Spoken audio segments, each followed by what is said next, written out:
26. बघा आपण काय केलंय, 26 गोल काढलेले है ना. तर आपले 2 गट करायचे, एक मुलींचा आणि एक मुलांचा.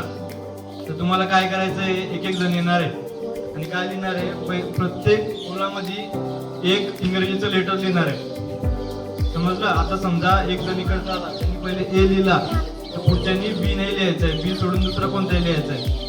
असं आपल्याला काय करायचंय, पूर्ण गोल 26च्या 26 भरायचे. समजलं. आणि रिपीट नाही झाला पाहिजे लेटर, म्हणजे ए जर एकदा लिहिला तर तो परत नाही लिहिला गेला पाहिजे. आणि समजा ए लिहिलेला आहे इकडच्या मुलींनी, इकडच्या गटाने, आणि दुसऱ्या गटाने परत जर ए लिहिला तर तुम्हाला 1 मार्क मिळणार त्याचा, म्हणजे तुमचा 1 पॉईंट वाढणार. असं शेवटी ज्याचे पॉईंट जास्त असतील तो काय होणार आहे, विजेता होणार आहे. समजलं का सगळ्यांना?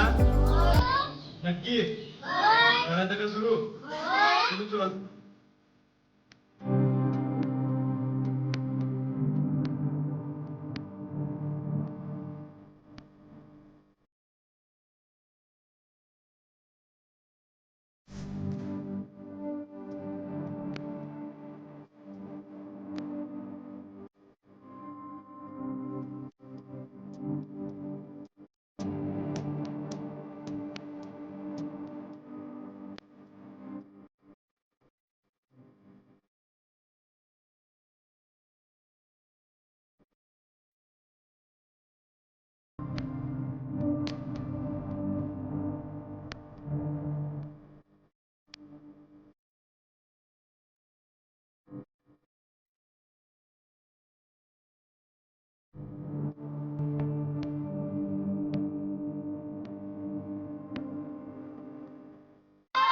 बघा, 2 पॉईंट झाले, यांचे 3 पॉईंट झाले. कोण जिंकला मग?